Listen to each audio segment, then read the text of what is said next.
This evening, first, the government cracks down on illegal land deals.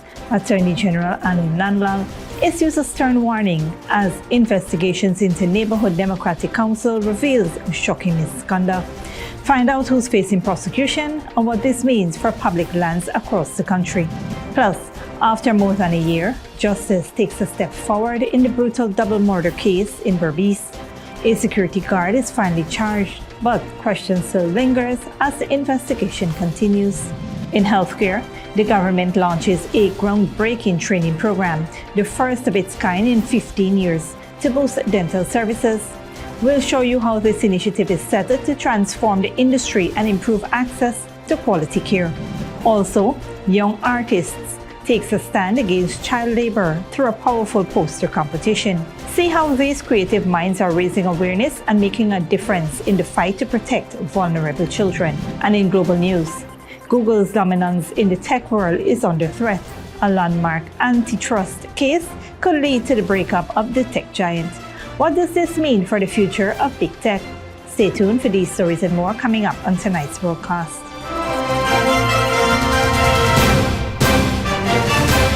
Welcome to this broadcast of Channel 2's Headline News Update for September 4th, 2024. I am Baby Bacchus. Thank you for joining us. First up, the government plans to take decisive action against Neighborhood Democratic Councils involved in the illegal sale of public lands. This is according to Attorney General Anil Nandlall. During his weekly Issues in the News program, Minister Nandlall highlighted that NDCs do not have the authority to rent or sell public lands without explicit permission from the Minister of Local Government. He revealed that some councillors have been selling these lands illegally, with reports indicating that some are even purchasing the lands themselves. About 2 years ago, I advised the Minister of Local Government of his powers, and I advised him to write to every NDC and municipality in the country to remind them of the statutory provisions which prohibit the sale of lands within their communities, their localities, public lands, government lands, reserve, government reserve, etc. Of course, they can't sell private lands. That goes without saying. So the lands I'm speaking about are the public lands, the government reserves, the NDC reserves within the locality where the NDC exercises jurisdiction. The minister wrote to the various NDCs in the country, advising them of the relevant statutory provisions. Notwithstanding the warning from the minister and the reminder of the law, the reports that we are receiving is that this is actively taking place. Nandlall warned that the government will refer these cases to the police, leading to potential prosecution for both the buyers and sellers involved in these fraudulent transactions. He issued a stern public warning to those participating in these illegal activities, stating that serious actions will be taken in the coming days. On a different note, over a year after the horrific murders of 31-year-old Melissa Oroquiam and her 8-year-old son Anthony in Curtin Berbice, a 33-year-old security guard, Quincy Hooper, has been charged and remanded to prison. Hooper, known as Redman, was arrested in October of 2023 after being found at the crime scene with weapons. He was charged on Tuesday and appeared before Magistrate Michelle Matthias, where he was remanded and is scheduled to return to court on October 4th, 2024. The brutal murders occurred on October 23rd, 2023 at the victim's home in Rose Hall, where both were found with multiple chop wounds. Hooper, who is reportedly mentally unstable, had previously claimed ownership of the property following the deaths. Several individuals were questioned during the investigation, but Hooper was later arrested after being found in the house where the murders took place. Postmortem results confirmed that both victims died from shock and hemorrhage due to multiple incised wounds. The case remains under investigation. Moving on, police in Regional Division 9 are investigating an alleged murder at Al Shelton Cemetery, Al Shelton Village on Monday, September 2nd. The tragic stabbing death was committed on Julio Manduk, a male of Amerindian descent, allegedly by Delson Brown, an 18-year-old of Al Shelton Village. Inquiries disclosed that around 1 p.m. on Monday, Manduk and others went to the Al Shelton cemetery to build a tomb and were consuming alcohol. They dug sand from a walkway approximately 600 meters from where the tomb was being built. The suspect, Delson Brown, claimed that he was heading home when he saw the victim digging sand from the walkway and warned him to desist since removing the sand could damage the walkway. This turned into an argument which further escalated into a scuffle, leading to the victim being stabbed. Brown then fled the scene. One of the other men fetching the sand returned to the walkway and found Julio bleeding from the wound to his chest. He was immediately rushed to the Shelton District Hospital and was treated and admitted. During a hospital visit by his reputed wife, he told her the story before succumbing to his injuries. Based on the information received, Delson Brown was arrested. He remains in custody as investigations continue.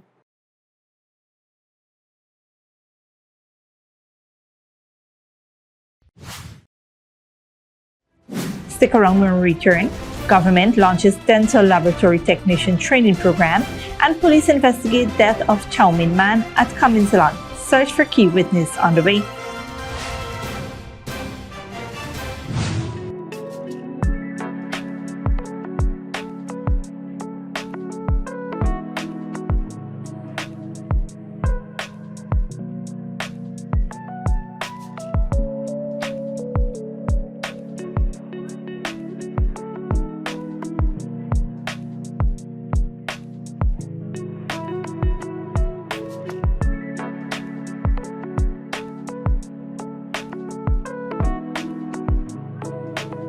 Good girl forget things. What's the problem, Granny? I want money for borrow for those surgery. I was dancing and I fall and fracture my hip. If you need some quick money, you should check Lender's Jewelry and Pawn Shop. Lender's Jewelry and Pawn Shop, Lot 238 South Road Border, Georgetown. Get jewelry made to order in just 72 hours. We also accept vehicles. Lender's, best rates, longest payback period. Boys, I get through. Plus, I could dance again. Lender's Jewelry and Pawn Shop. Minds Educational Institute, offering preschool, nursery, and primary levels. Finally, a school that is every parent's dream. Located at 69 Crow Street, offering academic excellence, trained qualified teachers, small class sizes, personalized gear, and one-to-one attention for your little ones. At Smart Minds, register for full-time or evening classes, daily practice pass exam papers for proficiency at the grade 2, 4, and 6 assessment, and CXE exam preparedness. Or join our Becca Phonics reading and writing program. So if your child is for preschool, nursery, or primary level, come to Smart Mind, located at 69 Crow Street, or call 231-4885 or 600-9229 to enroll now.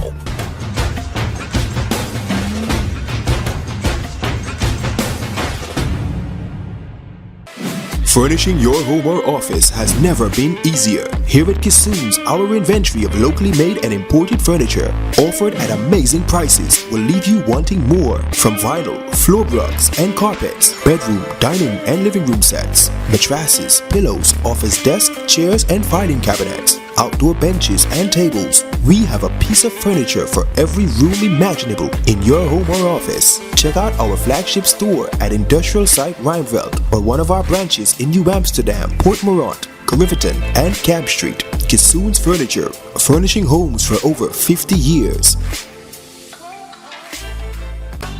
Speak clearly with a gift of sight from Modern Optical Services. Let our professional team examine and prescribe what's best for your eyes. Our smiles make fashionable faces. See us for a full line of optical services, including brand name and prescription eyewear.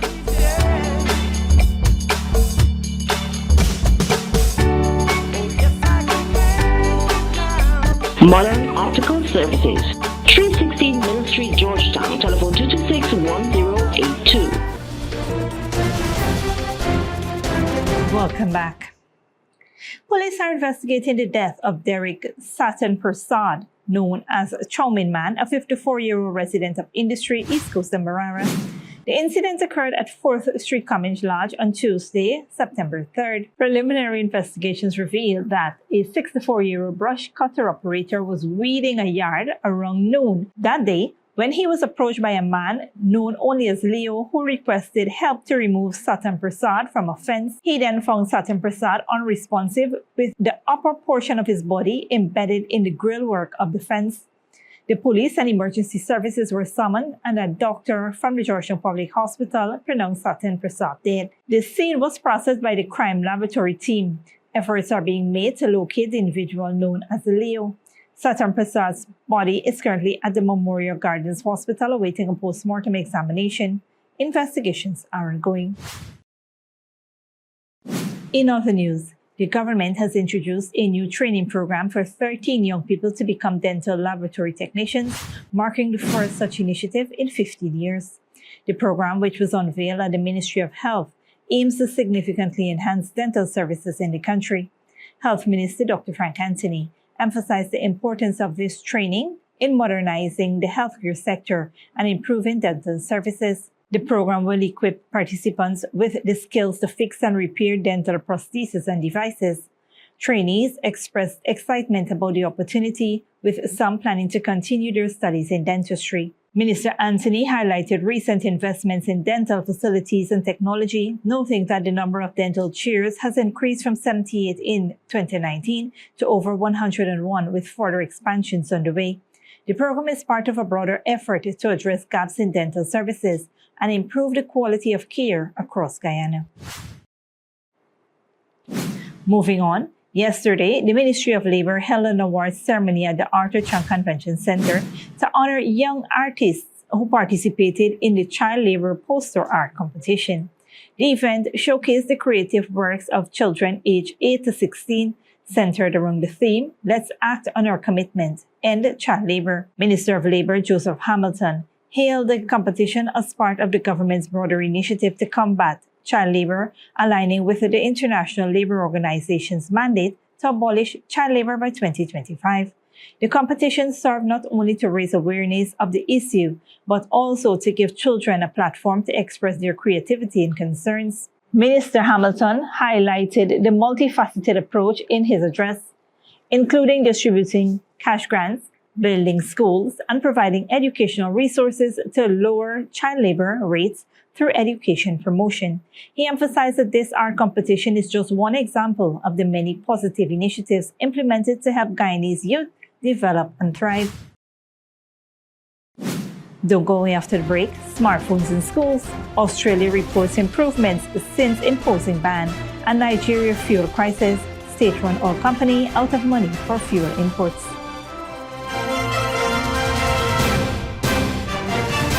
Minds Educational Institute, offering preschool, nursery, and primary levels. Finally, a school that is every parent's dream. Located at 69 Crow Street, offering academic excellence, trained qualified teachers, small class sizes, personalized care, and one-to-one attention for your little ones. At Smart Minds, register for full-time or evening classes, daily practice pass exam papers for proficiency at the grade 2, 4, and 6 assessment, and CXE exam preparedness. Or join our Becca Phonics reading and writing program. So if your child is for preschool, nursery, or primary level, come to Smart Mind, located at 69 Crow Street, or call 231-4885 or 600-9229 to enroll now.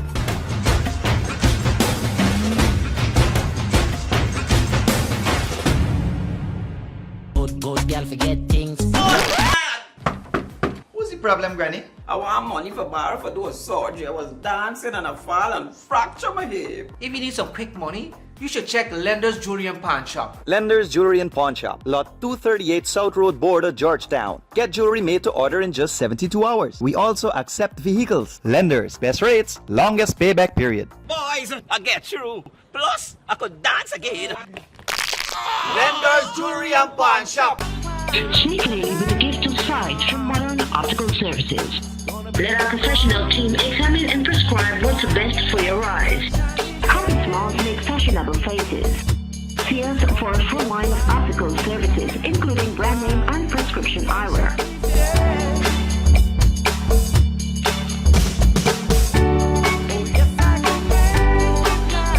Modern Optical Optical Services. 316 Middle Street, Georgetown. Telephone 226-1082.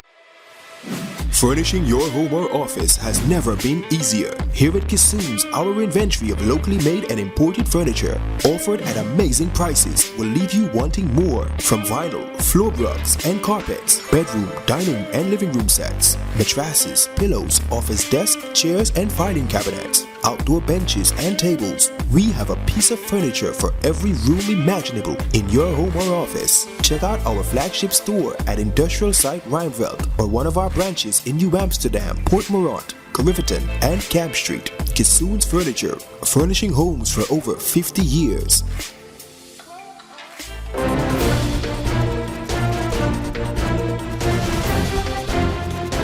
Welcome back. Now we take a look at what's happening in the region and around the world. Google could face being broken up if a judgment is upheld in a landmark antitrust case. Last month, after a year-long trial, a U.S. judge ruled that a technology giant is running an illegal monopoly. The result of any appeal could have major implications for other tech firms like Apple, Amazon, and Meta. Al Jazeera's Rob Reynolds reports. Google controls more than 90% of the online search market. The U.S. Justice Department says the company maintains a monopoly by paying billions of dollars to device makers and telecommunications companies to make it the default search engine on their products. Samsung and Apple were making a lot of money from Google, paying them to put their devices the default search engine. In the past, trustbusters targeted industries that monopolized products like oil or services like telephones. But consumer advocates say the Google monopoly is something new. We're now talking about data monopolies and the danger of data monopolies. Before this, I don't think anyone really believed that having too much data could result in a monopoly. But the judge's ruling says it. Look at it this way. If the internet were a grocery store, Google has bought up almost all of the shelf space, giving consumers little choice but to consume its product, which in this case is advertising. And you get less innovation. If there's a monopoly, you don't want to innovate. You want to sit there on top of the status quo. Google argues that it's the most successful search engine because it's the best search engine. But now that a judge has rejected that argument, Google will likely appeal. And if the judgment is upheld after an appeal, there will be a separate remedy phase. Many analysts believe that the U.S. government will seek a less drastic remedy than breaking the company up, such as requiring Google to stop paying device makers and internet providers to be the default or exclusive search engine on their products. That would allow competitors to enter the market, and possibly with better products. The government has other major antitrust cases in the works against big tech companies including Apple, Amazon, and Meta, the parent company of Facebook. Rob Reynolds, Al Jazeera, Los Angeles.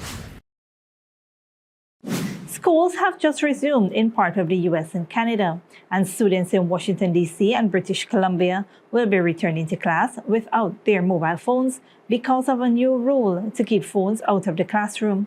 They are following in the footsteps of Australia, which has a no-phone policy in public schools. Al Jazeera's Sarah Clark reports. Once allowed on campus, public schools in Australia are now a phone-free environment. It's part of a national plan to reduce distractions in the classroom, with teachers declaring the decision a win for education. We know that they have their laptops in classrooms, but they don't have their phones or those apps that might distract from learning on a day-to-day basis. So it means that our teachers can go in and do their jobs of teaching. The new guidelines aim to reduce student exposure to inappropriate use of technology, as well as curb screen time and social media scrolling. Supporters say it's a crucial step to protect child and adolescent mental health. What we can say is our kids now have 7 hours each day where they are free from that. Whether it's the screen, whether it's bullying, whether it's the FOMO of what am I missing out on, whether it's just time for them to stop, like you and I could stop when we were their age.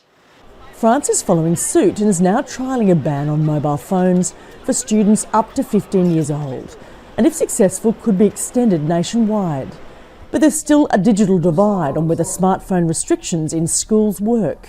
There have been some studies that have shown a very slight improvement in grades where schools have banned the phones, but there have been other bans in the Scandinavian countries where they've shown absolutely no difference between schools who have banned mobile phones and they haven't.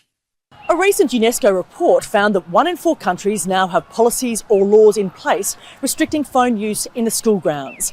But the report also recommended a global ban on phones in the classroom, citing a negative link between student performance and excessive use of technology.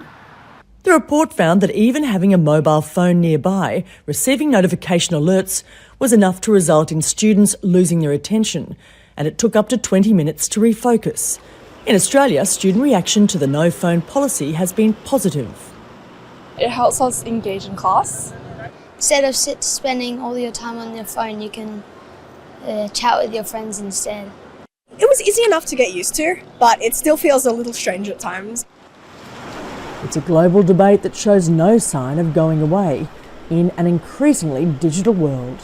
Sarah Clark, Al Jazeera, Brisbane. Nigeria's state-run oil company says it is under financial strain and no longer able to import fuel into the country. People are queuing up at petrol stations across major cities that are selling fuel at a cheaper price. Al Jazeera's Ahmed Idris reports. Nigerians have woken up to a new reality.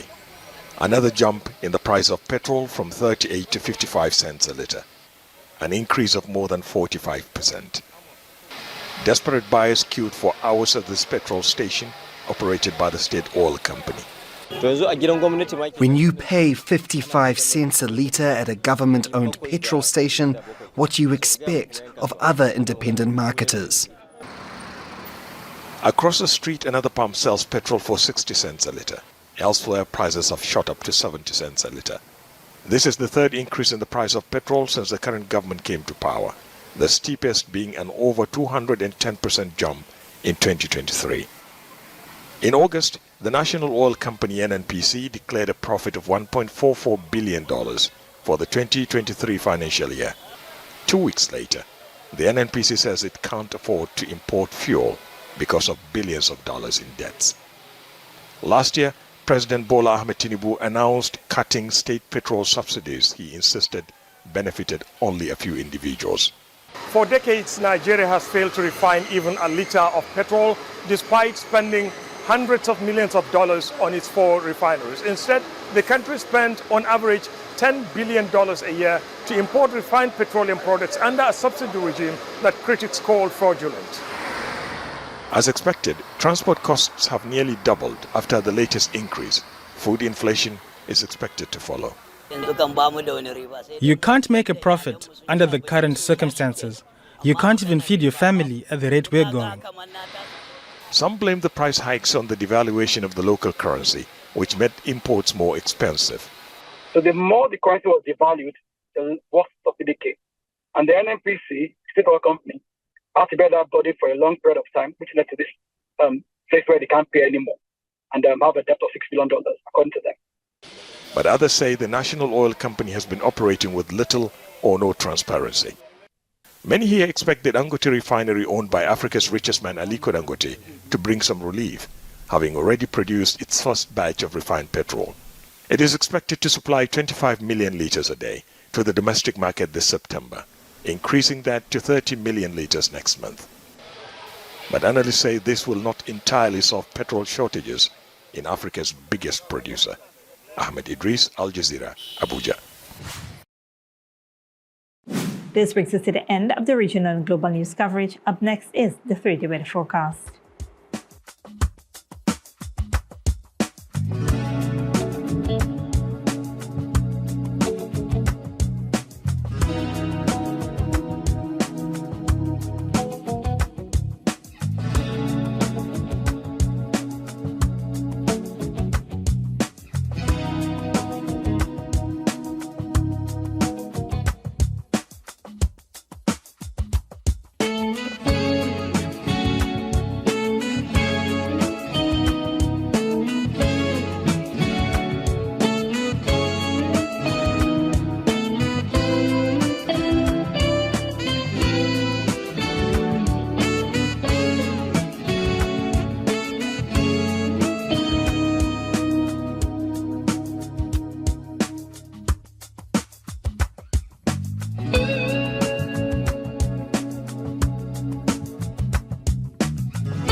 And that's it, TV2 Headline News for this Wednesday evening. As we take our leave, we invite you to follow us on Facebook and YouTube.